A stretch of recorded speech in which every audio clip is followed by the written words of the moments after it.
Let's make lunch. We're gonna make some homemade Spanish rice or Mexican rice using brown rice,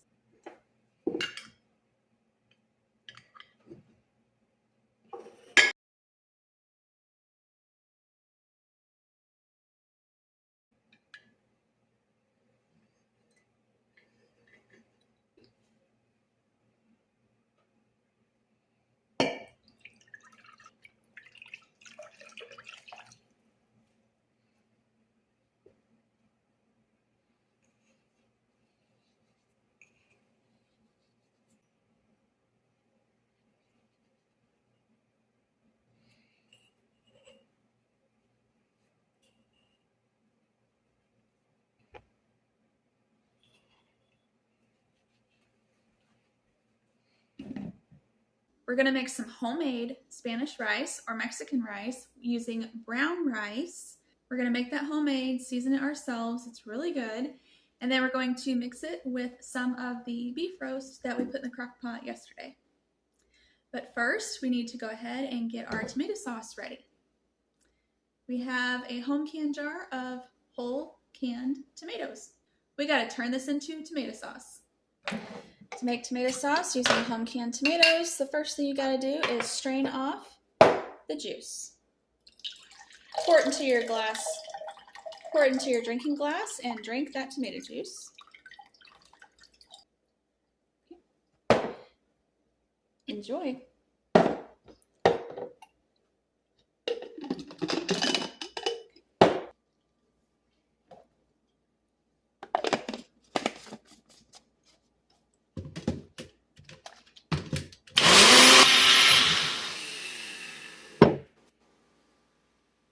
Now let's get our vegetables ready. I looked in the fridge and we have a baked onion, a little bit of a baked onion left. That is really good. So we're gonna go ahead and add that in. I also had 3 mushrooms left. So the mushrooms is not something I typically add in the rice, but they need to be used up, so we're going to use them. First things first though, let's get the wrappers off of the garlic. We have our garlic unwrapped. Be sure to take the wrappings and put those in with your veggie broth bag that you keep in your freezer. Now we're just going to smash the garlic. Just gonna put that off to the side right now. Let's go ahead and chop up our veggies. And to go with this, I have some cut up onions. Now let's go ahead and mince our garlic. And our veggies are ready. Remember that chicken fat that we took off of the chicken broth? And we poured that chicken broth into the beef roast. We're using that chicken fat for the fat for this rice. Here's the beef roast, and I'm going to need a little bit more fat, so I'm just going to skim off. Some of this fat from this beef. Maybe about another tablespoon or so. Turn the heat on and wait for it to melt. Let's go ahead and dump in our peppers and our onions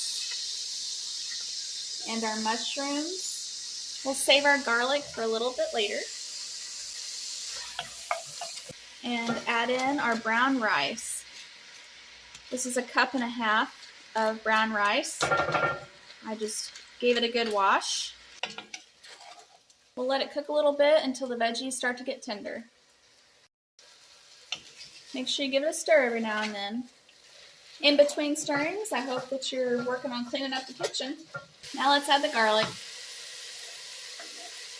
Here's our tomato sauce.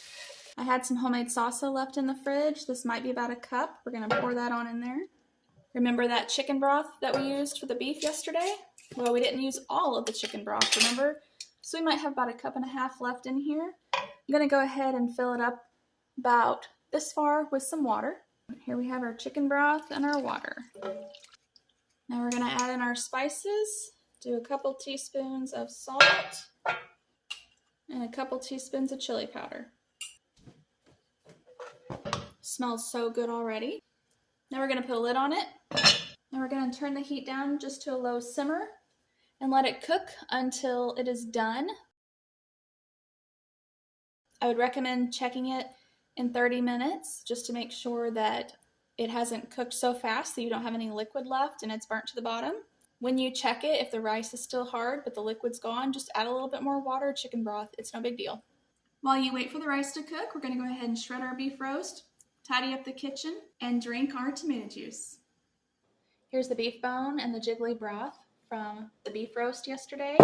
The bone will go in my beef broth bone bag for making beef broth to can later.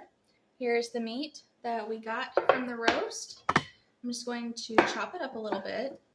If you remember, I seasoned this with just salt, pepper, and garlic powder. The reason I chose those seasonings was because I wanted it flavored and I wanted it to taste good, which it does. That's addictive. It is so good. But I wanted it to be flavored and I wanted it to taste good, but I also wanted it to not have a unique flavor to where it was only good in one thing, like the Mexican rice. So I wanted this to be easy to work with in a variety of meals this week. So one of the things I'm going to do is part of this is going to be reserved to go with this beef broth. We're going to turn this into a thickened gravy to pour over this and serve with mashed potatoes and green beans. So that will be one of our meals this week. Let's take a peek, see how close it is.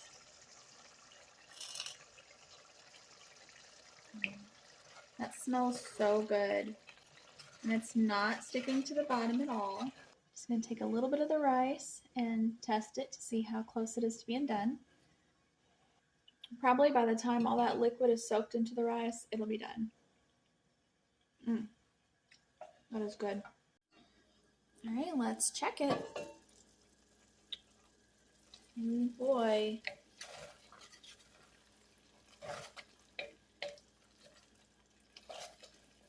And that smells so good.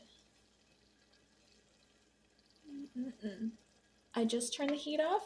Even though there is still a little bit of moisture left in this, there's none on the bottom when I move the rice back. And because it is still so hot, and this is a cast iron Dutch oven, the remaining moisture will go ahead and evaporate off like you see it doing right now. Plus, we like it a little moist anyway. Just make sure that your rice is tender and done to your liking.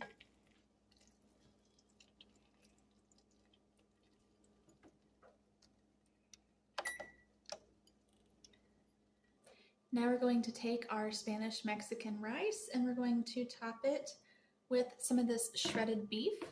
If you had a Mexican spice blend, which we have, but this is good on its own. The rice has so much flavor. But if you have a Mexican spice blend or some kind of seasoning that you just really love, you can go ahead and sprinkle this on. You can top it with some cilantro or parsley or anything, even some guacamole. Anything that you would like, maybe some diced avocados or fresh tomatoes. But this is really good with or without the meat. Here it is after it has cooled for about 30 minutes.